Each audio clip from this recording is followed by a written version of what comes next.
अस्सलामुअलैकुम dear students. आज का जो टॉपिक है वो है equation of a cone with a given vertex and a conic as a guiding curve. तो हमें निकालने हैं, हमें डिराइव करने हैं equation of a cone with given vertex, अगर हमें उसका वर्टेक्स दिया हुआ होगा, and a conic as a guiding curve, और एक कॉनिक नीचे दिया होगा जो गाइडिंग कर्व। आपको पता है आप वर्टेक्स क्या है, गाइडिंग कर्व क्या है, वो मैंने आपको पहले बताया है। और अगर किसी ने इससे पहले जो वीडियो मैंने अपलोड किया है जिसका टाइटल है द कून, वहाँ पे कंसेप्ट साथ में है द कून, वहाँ पे कंसेप्ट और डेफिनेशन उसमें मैंने बोले हैं। अगर वो वाला वीडियो किसी ने नहीं दिखा है इससे पहले जो मैंने वीडियो अपलोड किया है, तो प्लीज़ आप पहले वो वाला वीडियो देखो। वहाँ पे मैंने कंसेप्ट दिया हुआ है, कून क्या है, डेफिनेशन दी हुई है, वर्टिकस क्या है, गाइडिंग कर्व क्या है, एक्सिस क्या है, सेमी वर्टिकल एंगल क्या है, वो सब चीज़ें मैंने वहाँ उस वीडियो में डिस्कस की हैं। तो आप वहाँ पे सीधे मेरी वीडियोस में जा सकते हो, जो द कून टाइटल होगा उस वीडियो का, वहाँ पे कंसेप्ट और डेफिनेशन उसमें आपको अच्छी तरह से मिल जाएगी। तो जिसने वो वाला वीडियो नहीं देखा है तो पहले प्लीज पहले वो वाला वीडियो देखो, उसके बाद ये वाला वीडियो देखो, वरना प्रॉब्लम हो जाएगी, ठीक है ना, आपको अच्छी तरह से समझ नहीं आ जाएगा। तो यहाँ पे अब हम निकालेंगे equation of a cone with a given vertex and a conic as a guiding curve. अब वर्टेक्स ये आपको पता है टॉप, एंड गाइडिंग कर्व जो नीचे वाली ये कर्व इंटरसेक्ट करती हैं, ये वाली कर्व नीचे कभी एलिप्टिकल शेप्ड होगी, कभी सर्कुलर शेप की होगी, कभी किसी और शेप की ये होगी। तो बेसिकली इलिप्स अगर आप देखोगे या सर्कल देखोगे या पैराबोला हाइपरबोला देखोगे तो वो ओपन कर्व्स हैं। इलिप्स और ये सर्कल क्लोजर कर्व्स हैं। तो वो बेसिकली सेक्शंस ऑफ ए कोन होते हैं, आपने पढ़ा है कोनिक सेक्शन, वो सेक्शन ऑफ ए कोन होते हैं, यानी कोने की होते हैं। अब एवरी सेकंड डिग्री इक्वेशन आप आगे आगे पढ़ोगे, एवरी सेकंड डिग्री इक्वेशन वो रिप्रेजेंट करते हैं आपको कोनिक, वो जल के आप आगे डिस्कस करोगे। तो यहाँ पे मैंने लिया है let the point a alpha beta gamma be the vertex of the cone। ठीक है, यहाँ हमने हमने vertex पॉइंट ये लिया है be the cone with the conic ax square plus 2y hxy plus by square plus 2y gx plus 2y fy plus c equal to 0 comma z equal to 0। क्योंकि ये कोनिक होता है 2 dimensional, यहाँ पे तीसरा डायमेंशन नेचुरली जीरो आएगा। तो ये इसकी इक्वेशन आएगी इन 2 dimension, third dimension is zero, तो यहाँ पे z इज इक्वल टू 0। तो ये है कोनिक, ये बेस कोनिक है, यहाँ गाइडिंग करो है, एज ए गाइडिंग करो हम लेते हैं इसको। मैंने इक्वेशन फर्स्ट लिया है, यानी हमें दिया हुआ है अल्फा बीटा गामा क्या है, वर्टेक्स ऑफ द कोन है आपको, और हमें गाइडिंग करो दी है, उसकी इक्वेशन ये है। अब ये आर्टिकल में दिखाऊंगा बाद में, जितने भी क्वेश्चन हैं वो सब के सब इजी हो जाएंगे। मानो ये सबसे बड़ा क्वेश्चन है, ये जिसको आ गया वो छोटे छोटे क्वेश्चन आपको आ जाएंगे, उनमें उनमें कोई डिफिकल्टी आपको नहीं आएगी। तो यहाँ अब हम ये करेंगे, तो हमें पता है वर्टेक्स ये पॉइंट है और गाइडिंग करो ये है। देखो करना क्या है, पहले आप करोगे काम, आप निकालोगे इक्वेशन ऑफ द लाइन, या देखो क्योंकि कौन होता है जनरेट, मैंने कल बोला है जनरेटर, तो ये जनरेटर है या ये जनरेटर है, तो उस तरह से कौन होता है। तो पहले हम इसी इक्वेशन ऑफ द लाइन निकालें, बिकॉज कौन इज लोकस ऑफ लाइन, जिसको आप जनरेटर्स बोलते हैं। अब मैं लूंगा line any line through the point a alpha beta gamma is, equation of the line through point alpha beta gamma is x minus alpha divided by l equal to y minus beta divided by m equal to z minus gamma divided by n। तो यहाँ पे इस equation को आप लिखो, this is equation second, इसको आप लिखो equation second. Well you know that L M and N they are direction ratios, या कभी हम डायरेक्शन कोसाइनस भी इनको बोलते हैं, क्योंकि डायरेक्शन रेशियो और डायरेक्शन कोसाइनस प्रोपोर्शनल होते हैं। तो ये हमने निकाली इक्वेशन ऑफ द लाइन। अब जो ये लाइन निकाली है हमने, ये इक्वेशन ऑफ लाइन निकाली है passing through the point alpha beta gamma, ठीक है ना। तो अब अगर ये जनरेटर होगा, अगर ये मैं ये लाइन मानूंगा ये जनरेटर ऑफ द कून है, तो डेफिनेटली जनरेटर्स क्या हैं, वो नीचे आपको इंटरसेक्ट करते हैं गाइडिंग करो फर्स्ट, ठीक है ना। तो ये मैं लिख लूंगा it will be a generator of the cone if it will be, यानी ये line, it will be a generator, it will be a generator of the cone if it intersects the conic second। सीधी सी बात है, अगर इस line को मैं मानूंगा, ये लाइन क्या है, अगर मैं मानूंगा ये जनरेटर ऑफ द कून है, यानी ये जनरेटर है, ठीक है ना, तो ये जनरेटर है, अगर मैं मानूंगा ये जनरेटर है, ये कून, ठीक है ना, तो आपको क्या आ जाएगा, तो जो ये कून है, जो ये लाइन है, अगर ये जनरेटर है तो डेफिनेटली ये जो ये बेस कर्व है उसको इंटरसेक्ट करते हैं, क्योंकि ये नीचे क्या बनाते हैं, जब ये जनरेटर है इस तरह से। नाउ दिस इज जनरेटर, जो रेड वाला है वो जनरेटर है और जो ग्रीन वाला है वो एक्सिस है। जब ये जनरेटर मूव करेगा तो नीचे जो आपके कर्व बन रहे हैं, जैसे कि मैंने आपको कल भी बोला था, तो वो ये है, तो ये इंटरसेक्ट यही मैंने लिखा है, it will be A generator off the cone if it intersects the, sorry, it will be A generator off the cone if it intersects the conic second. तो नीचे ये कोनिक सेकंड इंटरसेक्ट करेगा अगर ये जनरेटर आपका होगा, ठीक है ना। अब हम कंडीशन निकालेंगे, let us find the condition for this line to be the generator of the cone। अब जाके जो ये लाइन है, अगर ये कोनिक दिस फर्स्ट को इंटरसेक्ट करते हैं, मीन्स तब ये प्लेन जो z इज इक्वल टू 0 है, जिस प्लेन की इक्वेशन है z is equal to 0, z is equal to 0 किस प्लेन की इक्वेशन होती है, एक्स वाई प्लेन की, ठीक है ना। तो डेफिनेटली ये जो प्लेन है, अगर ये मैं बोल रहा हूं, अगर ये जो आपको, अगर आप इसको आप जनरेटर मानते हो इक्वेशन सेकंड को, और आपको ये कोनिक फर्स्ट जो है ये इसको इंटरसेक्ट करती हैं, तो डेफिनेटली इट विल टच या it will intersect this plane z is equal to 0, z is equal to 0। तो मैं इस तरह से लूंगा, the line second meets the plane z is equal to 0, z is equal to 0 at a point ये किस point पे इसको इंटरसेक्ट करेगी, the line second meet the plane z is equal 0 at a point, इस point पे। अब देखो, जब आपने यहाँ पे z लिया है 0, आपने यहाँ पे z लिया है 0, ठीक है ना, तो फर्स्ट यू नो दैट इस तरह से पॉइंट इस तरह से आएगा, नो देयर। तो जब आप यहाँ पे z 0 दे दोगे इस इक्वेशन में, तो that is x minus alpha divide by l y minus beta divide by m is equal to 0 minus gamma divide by n, 0 minus gamma divide by n। तो यहाँ पे इस तरह से मैं, चलो यहाँ पे मैं एक बताता हूँ निकाल के।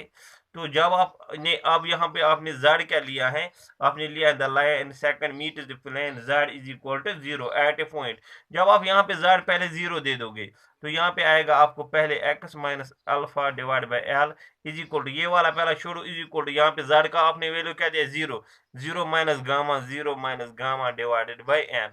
तो यहाँ पे आपको x माइनस अल्फा आएगा इक्वल टू, ये l इसके साथ मल्टीप्लाई हो जाएगा, ये आएगा minus L gamma divide by N. तो x आएगा आपको माइनस अल्फा, यहाँ पे शिफ्ट करो, अल्फा माइनस अल्फा प्लस आ जाएगा, plus alpha minus L gamma divide by N. तो ये आएगा x का वैल्यू। तो यहीं पे मैं लिख लेता हूँ, तो x का कोऑर्डिनेट आएगा आपको alpha minus L gamma divided by N. y आएगा similarly beta minus m gamma divided by N divide by N. और z तो है ही, z तो आपने 0 लिया है, तो इस पॉइंट पे ये इंटरसेक्ट करेगा, ठीक है ना। तो अब ये पॉइंट जो है, ये अब जो लाइन है, इसने इस पॉइंट को इंटरसेक्ट किया, ठीक है ना। तो हम इस तरह से लिख सकते हैं, if this point lie on the conic second। अब अगर ये पॉइंट लाई करता है इस कोनिक, सॉरी कोनिक सेकंड नहीं, कोनिक फर्स्ट, कोनिक फर्स्ट, जो आपका कोनिक फर्स्ट इक्वेशन है आपको ये a x square plus two y x y plus b Y square plus two Y ji x plus two Y F Y plus C equal to 0। अगर ये point अब if this point lies on the conic first, इस conic first पे line करता है, then आपको क्या है, ये जो ये पॉइंट है, ये इक्वेशन फर्स्ट को सेटिस्फाई करना चाहिए। देन वहां पे इक्वेशन ए इंटू पहले x square, a into x square की जगह आएगा alpha minus L gamma divide by N whole square plus है twice H x by twice h, h x की जगह क्या आएगा, एक्स की जगह ये है, वाई की जगह ये है, एच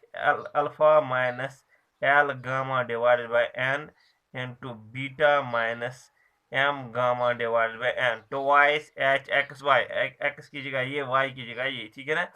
प्लस है B Y square, B Y square, Y square की जगह अगेन आएगा आपको ये वाई स्क्वायर की जगह आएगा आपको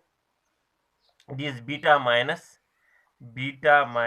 M gamma divided by N whole square,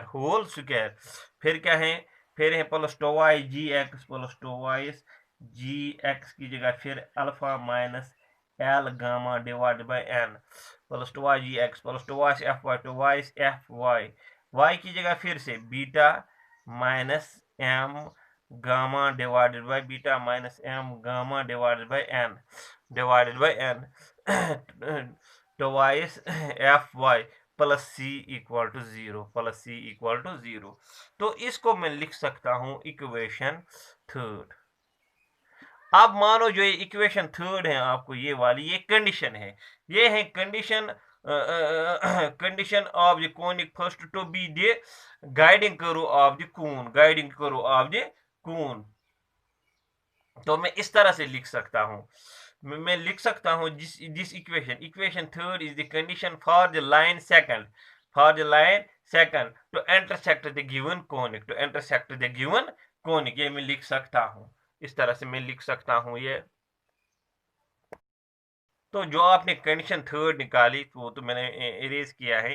जो कंडीशन थर्ड थी, तो उस कंडीशन को मैं इसके इक्वेशन थर्ड के नीचे मैं लिख सकता हूं इस तरह से, this is the condition for the line second to intersect conic first, तो ये मैं लिख सकता हूं। अब जब आपको अल्टीमेट इक्वेशन निकालनी है कोन की, तो आपको एलिमिनेट करना है L M N from equation first and this third equation, ठीक है ना, from the equation second sorry, now eliminating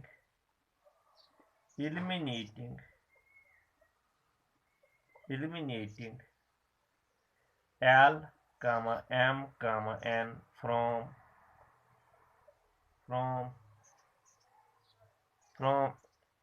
from second and third we have,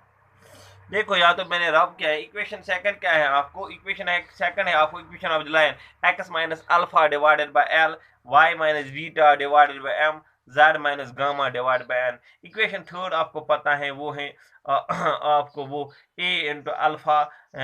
minus L gamma divided by N whole square plus two y h, तो इस तरह से है, ठीक है ना। अब मैं एलिमिनेट जब करूंगा, देखो इक्वेशन सेकंड है आपको यहाँ पे मैं साइड में लिख लेता हूँ आपको समझाने के लिए, वरना लिखने की जरूरत नहीं है। इक्वेशन सेकंड जो है ना, सेकंड इक्वेशन है आपको X minus alpha divided by L equal to Y minus beta divide by M equal to Z minus gamma divide by N, ये फिर से आपको लिखने की जरूरत नहीं है, ये थी आपकी इक्वेशन सेकंड। तो मैं एलिमिनेट करूंगा एल एम एन,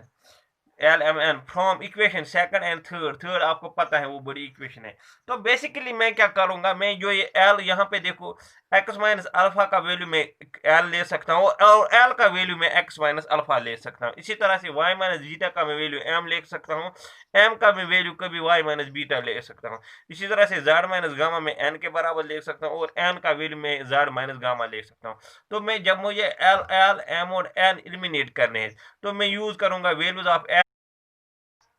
तो मैं क्या करूंगा, अब मैं करूंगा एलिमिनेट, मैं करूंगा use values of L M N N from equation second in equation third, in equation third. देखो इक्वेशन थर्ड से पहले आपको ए इंटू वहां पे था, फिर से आपको a into alpha minus L gamma divide by n whole square था।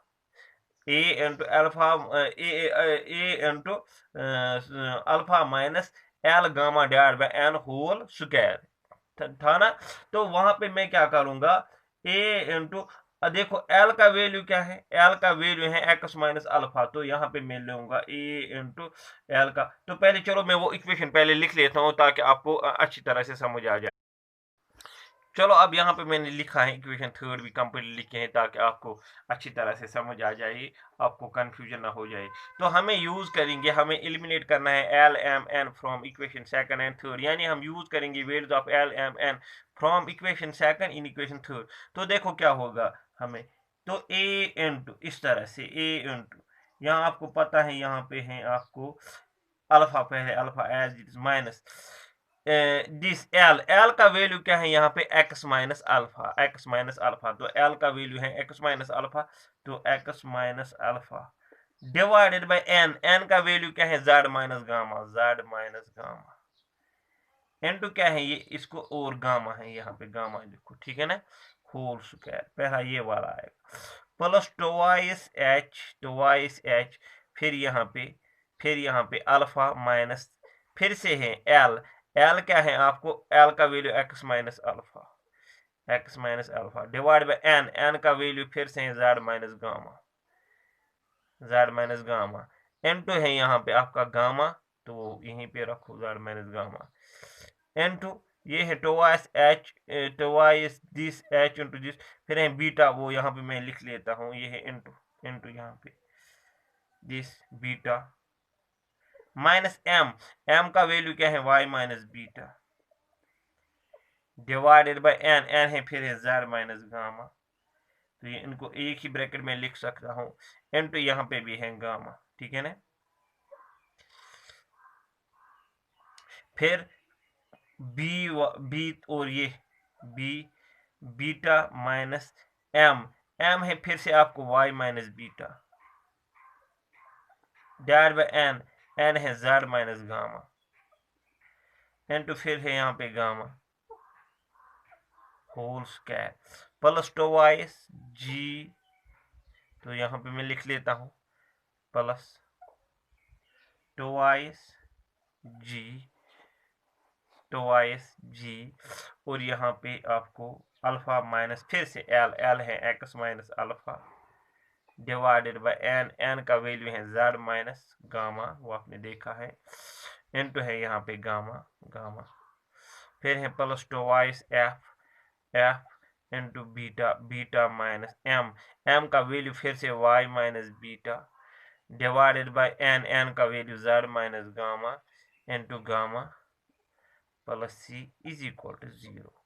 विच is the required equation of the cone, which is the required equation. आप फर्दर भी सिंपलीफाई कर सकते हो, करने की जरूरत नहीं क्योंकि आर्टिकल पहला बड़ा है। अब ये आर्टिकल जो है ये हमने किया है ना, तो अब आपको क्वेश्चन में दिखाऊंगा एक्सरसाइज में, वो आपको बहुत ही छोटे लगेंगे क्योंकि सबसे बड़ा क्वेश्चन मानो यही है, ये आर्टिकल है। जिसको ये अच्छी तरह से समझ आ गया हमने कहाँ पे क्या किया, उसके लिए क्वेश्चन एक्सरसाइज करनी कोई बड़ी बात नहीं है, वो कर सकता है। तो नेक्स्ट वीडियोस में हम इससे रिलेटेड क्वेश्चन डिस्कस करेंगे। तो अगर यहाँ तक आपको समझ आया है, पहले वाले वीडियो में डेफिनेशन ऑफ द कोन वगैरह, फिर सेकंड में मैंने आर्टिकल आपको बताया, अगर यहाँ तक आपको समझ आया अच्छी तरह से तो आपके लिए कोई बड़ी बात नहीं है, कोई भी क्वेश्चन आप कर सकते हो। तो दिस इज ये है जो हमने निकाले हैं required equation of the cone.